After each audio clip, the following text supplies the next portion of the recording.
Special shout out to Tesla for making this video possible. If you want to see the deepest insights into all the data about your Tesla, you gotta check out Tesla. The Tesla Model 3 refresh for 2021 is officially here, and the first customers are taking delivery. I had the great pleasure of meeting up with my friend Seth, who has a new 2021 Model 3, to see exactly what has changed. And it's actually pretty all-encompassing, from interior, exterior, and even range.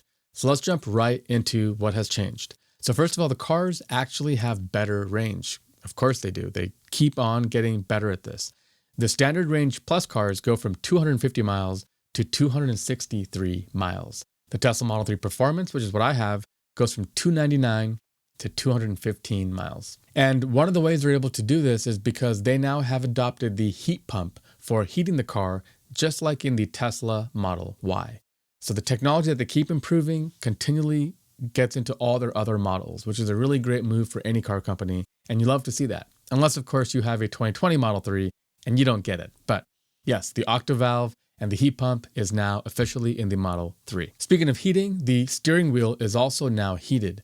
And although on the software version that I saw, I couldn't find a control to turn it on, I think that's coming in a near-term upgrade. But the hardware required for a heated steering wheel is in place. While we're on the topic of efficiency, let's talk about the new wheels. The new Aero package, the base wheels, are a little more sleek, a little more streamlined, and they look a little bit different. But the 18 and 19-inch sport wheels are flatter. To the eye, I think they don't look as good personally, then that's subjective, but I'd imagine they're way more aerodynamic. And of course, at the top of the stack, you've got your 20-inch Uber turbine wheels, which look fantastic. Moving right along, I think the theme of this video is pretty much that Tesla sees what people do after they buy their cars. All the modifications they're making to the things that they don't like, and they just kind of incorporate it. For example, one of the things that most people have talked about on Twitter, I know, is the Chrome Delete package. The Tesla Model 3s of yore, the ones I have, had a chrome trim around the windowsill, around the car. All this to me kind of feels like a luxury premium car, but the more sporty version would be to have a matte black Chrome Delete package, if you will. So Tesla now does that out of the factory. This applies to everything from the window trim to the door handles, which are now also matte black, and it also extends to the turn markers. One thing I noticed here is mine is chrome, and it actually has a Tesla logo kind of embossed into it. The new one is purely matte black with no details, and it just has the camera breakout and the turn marker. It kind of actually looks a little bit cheaper. It looks like a third-party aftermarket thing that somebody added to make it matte black, whereas the Tesla original one with the logo just feels a little more premium. But again, these are really subjective things, and I think most people will prefer the matte black. So that's probably a win for most people. And finally, it also applies to the door sill. So in the front two doors, when you open them, it has Model 3 and a little plaque, which used to be chrome and now is matte black. So keeping on the outside of the car, the Tesla Model 3 now has a power lift trunk. This is one of those really welcome features, as I know a lot of people have gotten the third-party add-ons that allow you to have a powered trunk. So this one is built right in from the factory, and just hitting the trigger on the outside lifts the trunk, and there's a button now on the top that you can click to close it back down. Otherwise, the trunk and the space is all pretty much unchanged. If we go to the front of the car, there are two changes that I want to call out. Because of the new heat pump system, the front trunk, the frunk, is actually a tiny bit smaller than on the previous Model 3s. It's most apparent on the top, closer to the passenger compartment, which is now pushed down a little bit further down. Lastly, on the outside of the car, the headlight design is apparently changed, but it is really subtle, and I actually couldn't tell anything was different. But from what I've read, the new LEDs are brighter, maybe a little more efficient, and the pattern of how the reflectors are aligned just cast more of a nice straight cutoff line for the light, which is probably good. And it again is very subtle, and you might not be able to notice it. And if you do, leave me a comment and let me know exactly how that's changed. I'd love to know more. So before we get back to the video, I want to take a quick moment and tell you about our sponsor, TesLab. For any data nerds out there that love to see all the deep insights about your car, TesLab is the must-have application. TesLab will keep track of every trip you take in your car and tell you how efficient your driving was. It'll even keep track of your battery health and show you how your range is doing over time. One of the really cool new features that they've added is a carbon impact study. EVs and Teslas are really green, but as you charge, you do still have a carbon impact. So with this, you can actually pay to have trees planted to become 100% carbon neutral. Another fun aspect of TesLab is checking out their leaderboard. But with TesLab, you can tie into the APIs and get all that deep insight of your car. Having the smartest car around means you have access to some of the smartest data around.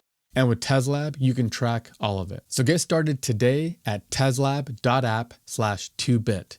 Signing up is free, and you can get started by planting trees and everything else. There's also a pro mode if you want to have longer access to your information. So that pretty much takes care of the changes on the outside. If we get into the car, there are a couple of things that I think you've all probably heard about. First and foremost is a change to the center console. This is huge. It actually, I think, completely changes the feel inside the interior of this car. A lot of people are going to like it. Some are not going to like it. Me personally, when I saw the pictures, I actually didn't know if I liked it, and I thought I might prefer mine. But seeing it in person, it is quite nice.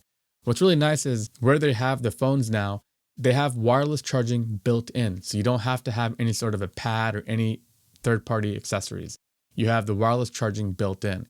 It's also finished and wrapped in a beautiful suede that I think looks really stunning. I'm curious how this would look in a white interior car. I don't think it would change, actually. I'm not sure. So while the layout of the center console has changed, the biggest difference you'll probably notice is the fact that it no longer has the dreaded piano black. My car and all the old Teslas had a piano black, super glossy fingerprint magnet, dust magnet for a center console. I have noticed it because I got mine wrapped, which I think a lot of you guys have as well.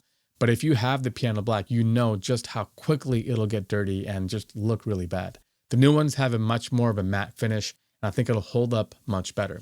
If you look around the car, the piano black is gone in other places as well. For example, on your doors where the handles are, the controls for the windows and the locks and door release is all new, and it all has a matte finish to it. To my eye, I think it looks way better than what I have in my car, the piano black. It has a matte black finish now.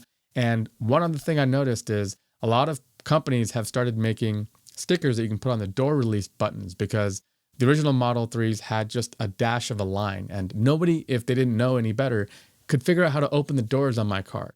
So people would get these stickers that kind of had a car with a door open, kind of an icon to it. And it appears Tesla just took it and made it their own, because that's how they are now. They're actually much better marked, and combined with the fact that the matte black takes over and the glossy piano finish is gone, it makes that entire area of the car just look way more premium, in my opinion. And on the inside, you no longer have any USB-A ports. In fact, the entire car doesn't have any USB-A ports any longer. On the inside, you don't have to plug in a dash cam or a Sentry Cam hard drive anymore, because that has now been relocated to the glove box. And with a recent software update that allows you to put a PIN code on your glove box, it becomes really secure. So even if you let somebody borrow your car or a valet, all the Sentry Mode footage that is stored will now be in your glove box, away from prying eyes. So the center console really is for charging anything else, anything extra, or maybe game controllers if you're in Tesla arcade mode. And on the back of the car, for the second row passengers, it's the same story. You now have 2 USB-C ports for charging. One other change that is super subtle is the headliner material appears to be a little bit different than it used to be. The new one feels harder. Mine feels a little more plush, like it has a little more of a soft touch to it. But the weave, the thread, the fibers seem to be looser and more coarse on mine, whereas the new one feels like it's a more fine thread, a finer pattern, which I think will last longer. It'll hold up longer potentially, but it probably isn't going to be quite as comfortable. So that is a look at all the new changes you can expect in 2021. So if anybody's thinking about buying a Tesla, now is probably as great a time as any to buy one. Some of these changes have increased the range of the car, improved upon all the little things that the people in the Tesla community have griped about. And I love to see that. Tesla doesn't even take years. They take months to see these kinds of things and to iterate and to update and to make their cars all that much better. So unlike traditional car companies, odds are you're not going to have the latest and greatest when it comes to Tesla for very long, because they continually improve their products. So if you can get over that and accept the fact that they might update their car in a couple of months. I think you'll be a much happier Tesla customer. So really quickly, if you're thinking about buying a Tesla or you have any other questions, don't be shy about reaching out, comment to me, or leave an email or tweet. And if you're really thinking about buying a Tesla, I would love it if you would consider using my link. And the reason why is because I have still yet to attend a single Tesla event, and I would love to change that. And if enough of you guys were to buy Teslas from my referral program link, I might get on the radar and eventually, who knows, get invited to the next event, whenever that might be.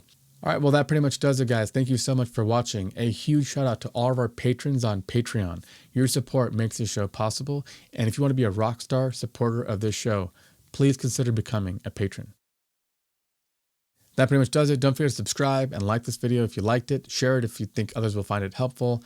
And we'll have other videos on the channel like this one on the full self-driving beta with Tesla Raj, or this one about how future Teslas might have solar panels.